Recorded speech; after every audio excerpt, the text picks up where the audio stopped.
Alors, chers frères et sœurs, je vais profiter du micro-cravate pour m'approcher comme ça un peu plus de vous.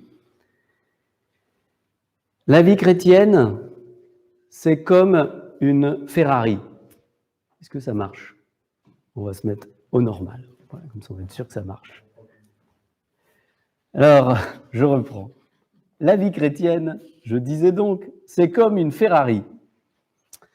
Une Ferrari, il y en a des grandes, il y en a des petites. Même quand j'étais petit, on va faire une Ferrari miniature. Il y a donc des Ferrari où il y a juste la carrosserie. Il y en a certaines où il y a un moteur dedans, il y a différentes sortes de moteurs, etc. Il y a même des Ferrari à pédales, vous savez, c'est très simple, vous prenez la carrosserie, vous enlevez le moteur, ou s'il n'y a pas le moteur, vous installez un truc à pédale, vous mettez dedans et ça marche aussi. Bon, ça va moins vite. Pourquoi je vous dis ça? Parce que dans notre vie chrétienne, c'est pareil. La vie chrétienne, si vous voulez, comme la Ferrari, il y a des grands principes, il y a des valeurs magnifiques, il y a quelque chose qui, de l'extérieur, franchement, c'est magnifique. Il y a des grands idéaux, tout le message du Christ, on dit « Waouh, ça c'est vraiment, c'est extraordinaire tout ce que le Seigneur nous donne ». Et puis on peut dire « Moi je suis chrétien parce que voilà, je crois en ces valeurs, etc. » Il y a une belle carrosserie. Sauf que si la Ferrari, il n'y a pas de moteur dedans, ça ne va pas aller très loin, parce que la Ferrari à pédale, ce n'est pas très pratique sur l'autoroute. Alors on peut me dire, oui, voilà, il faut aussi le moteur. Ça veut dire qu'il ne faut pas seulement l'extérieur, il faut aussi le cœur.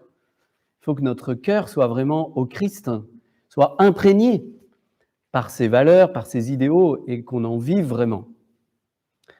Sauf que le cœur, si il manque, comme pour le moteur, s'il manque le carburant, il peut être tout sec. Alors, votre Ferrari, il ne suffit pas non plus d'avoir la carrosserie, le super moteur. Si vous ne passez pas à la station-service, vous n'irez pas très loin. Je ne sais pas si un jour, quelqu'un a appelé le marchand de Ferrari en disant « Écoutez, j'ai acheté une Ferrari, elle est magnifique dans mon garage, mais j'essaye de la démarrer, elle ne marche pas, venez vite. Pourtant, elle est toute neuve. » Et le garagiste arrive et dit « Mais monsieur, vous avez oublié de mettre du carburant. » Ah oui, d'accord. C'est normal qu'elle ne marche pas. Alors, vous m'avez compris, dans nos vies chrétiennes, c'est pareil. On peut croire en Jésus, on peut aimer Jésus, tout son message, et puis pourtant, ça manque de pêche. Comme on dirait pour un ordinateur, ça rame. Moi, sur mon ordinateur, je ne sais pas le vôtre, on me propose sans cesse de booster mon PC. Alors, peut-être il faut aussi booster votre vie chrétienne, ça manque à l'intérieur, voilà, il manque du carburant. Alors, bien, ce carburant, vous aurez compris que c'est le Saint-Esprit. Alors, on va faire une petite expérience aussi. Donc, le carburant, c'est le Saint-Esprit. Il y en a besoin pour la Ferrari, il y en a besoin pour chacun d'entre nous, pour nos vies chrétiennes, sinon ça rame. Je vous disais aussi, sinon le cœur, il est tout sec comme cette éponge. Vous voyez, ça c'est une magnifique éponge. Mais sans eau, franchement, c'est pas une éponge... pas très agréable, quoi. Si je me lave comme ça, c'est bon. Ça fait plaisir à personne. D'habitude, quand il y a du monde, je ferais une expérience. Je ferais venir un enfant, il peut venir devant, là, et je lui fais goûter l'éponge, il va faire... Par contre, vous voyez, j'ai mis un peu d'eau tiède. Si en plus je la parfume, comme pour le Saint-Crème, avec le bon parfum de l'odeur du Christ, et que je l'imprègne, voilà, elle va devenir voilà, toute souple, toute douce. C'est merveilleux. Regardez, puis là, c'est agréable, ça rafraîchit, ça fait du bien. Voilà, donc vous l'aurez compris, nos vies chrétiennes, c'est comme une Ferrari, c'est comme une éponge.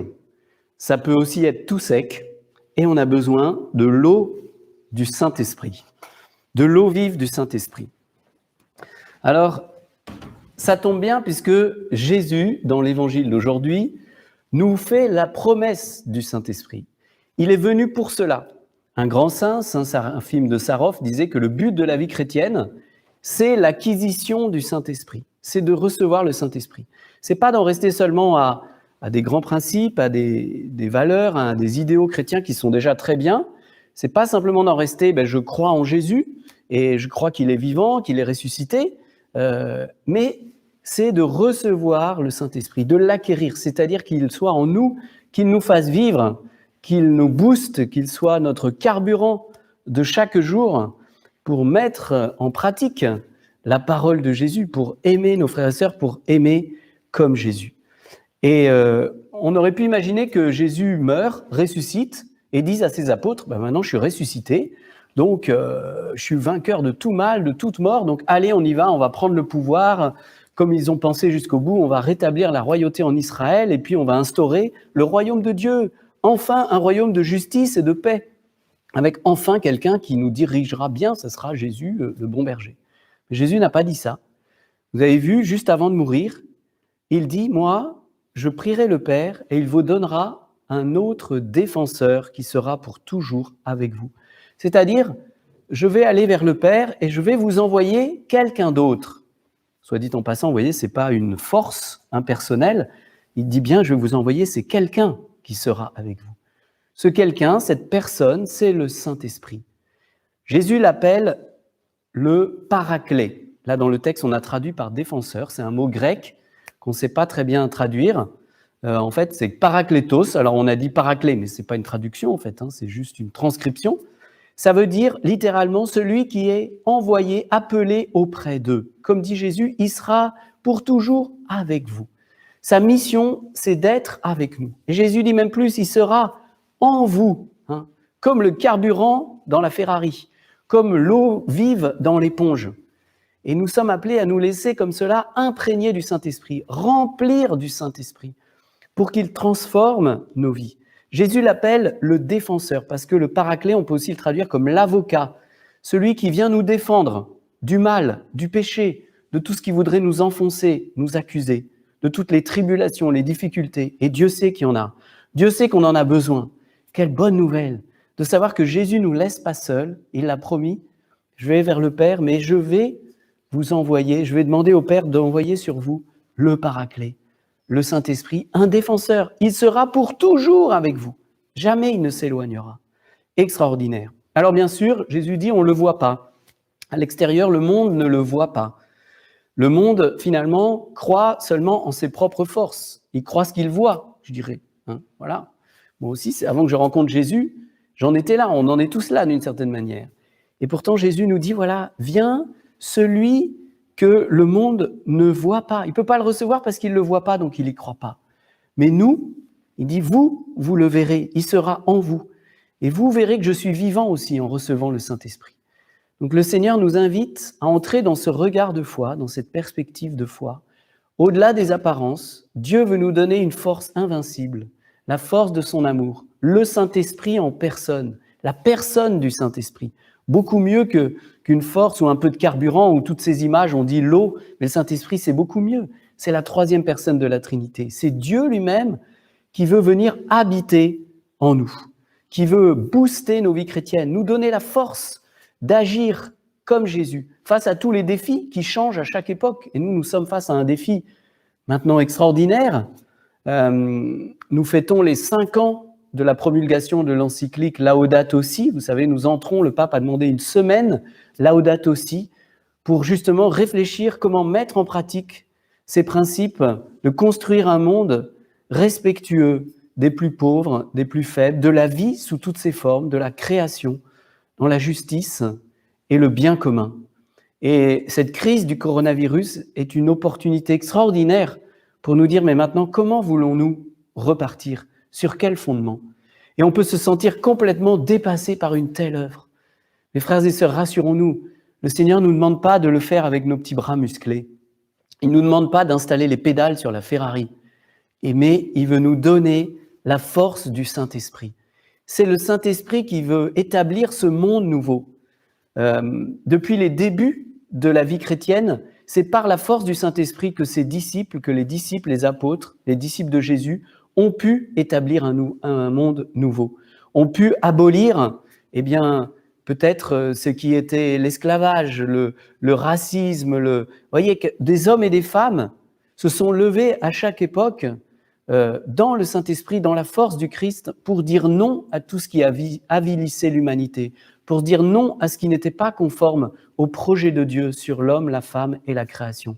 Et frères et sœurs, aujourd'hui encore, le Saint-Esprit veut venir, Jésus veut nous le donner, le Père veut nous le donner au nom de Jésus, pour que nous puissions être nous-mêmes, les apôtres, les disciples, les saints dont notre monde a besoin, c'est-à-dire ceux qui concrètement, c'est très concret, c'est dans notre quotidien, établissent le royaume de Dieu sur cette terre, lui font gagner du terrain au royaume de Dieu. Il est déjà là, à travers toutes ces magnifiques initiatives qu'on a vues, dont on a entendu parler, et celles qui sont restées cachées. Derrière chaque acte de charité gratuit, posé, d'un papa, d'une maman, d'un enseignant, d'un soignant, de que sais-je, d'une caissière, d'un éboueur, quelle que soit notre mission, là où nous sommes, eh bien c'est le royaume de Dieu qui avance. Mais Jésus ne veut pas nous laisser seuls. Il nous promet le Saint-Esprit. Alors vous me direz, le Saint-Esprit, je l'ai reçu à mon baptême, à ma confirmation. Oui, mais la nouveauté du Saint-Esprit a besoin sans cesse d'être renouvelée dans nos cœurs. Et je terminerai par là. On a vu que dans la première lecture, il y a des hommes et des femmes qui ont cru en Jésus. Ils ont été même baptisés au nom du Seigneur Jésus. Mais les apôtres viennent, prient, leur imposent les mains pour qu'ils reçoivent le Saint-Esprit. Parce que, d'une certaine manière, comme ça arrive ailleurs, ils disent « on ne savait même pas qu'il y avait un Saint-Esprit. On avait été baptisés au nom du Seigneur Jésus, mais la force du Saint-Esprit, on ne l'avait pas encore reçue. » Alors ce texte correspond, on pourrait dire, au sacrement de la confirmation, où les apôtres et leurs successeurs, aujourd'hui les évêques, imposent les mains pour qu'on reçoive le Saint-Esprit. Ça nous invite à faire mémoire de notre confirmation, si nous avons été confirmés. Et si nous ne l'avons pas été, si nous sommes en chemin bientôt, eh bien, on prie spécialement pour vous. Sachez que c'est possible à tout âge. Il y a des adultes, de nombreux adultes qui se préparent à la confirmation dans notre diocèse, dans tous les diocèses, et puis aussi sur notre paroisse. On pense à vous aussi. On prie pour vous, on se réjouit pour vous de ce sacrement que vous allez recevoir bientôt, même si on ne sait pas encore exactement quand. Mais pour nous qui sommes déjà confirmés, ça nous invite à faire mémoire et à demander au Seigneur, mais libère cette puissance du Saint-Esprit que j'ai reçue à ma confirmation et renouvelle-la. Viens refaire le plein de ce carburant vital, de ce carburant spirituel, de ce Saint-Esprit dont j'ai tant besoin pour accomplir ma vocation d'homme, de femme, d'époux, d'épouse, de père, de mère, ma vie professionnelle, etc. Accomplir la mission que tu me donnes, Seigneur, sur cette terre, de répandre ton amour. Seigneur Jésus, tu as dit, je suis venu allumer un feu sur la terre, et comme je voudrais qu'il soit allumé. Tu parlais de ce feu du Saint-Esprit, de ce feu de l'amour dans les cœurs. Alors, Seigneur, nous voulons te dire, répands sur nous le feu de ton Esprit Saint. Répands-le sur toute la face de la terre, sur tous les hommes et les femmes, spécialement les petits, les malades, ceux qui souffrent, ceux qui ont soif, faim et soif d'un monde meilleur, tous ceux qui veulent œuvrer selon ton commandement d'amour, selon ton principe de respect indéfectible de la vie, de la création. Seigneur, répands sur nous ton esprit. Tu sais que sans toi, sans lui, nous ne pouvons rien faire, mais qu'avec le Saint-Esprit répandu dans nos cœurs, alors tout est possible. Et comme les apôtres, les premiers chrétiens ont pu aller jusqu'au bout avec toi et instaurer ce royaume nouveau de paix, de justice, commencer à l'instaurer, le faire grandir en tout cas, eh bien Seigneur, nous-mêmes, nous voulons nous décider, nous lever pour recevoir cette force de ton Esprit Saint et donner nos vies par amour comme ils l'ont fait, pour que ton règne vienne, pour que ce feu soit allumé sur la terre. Amen.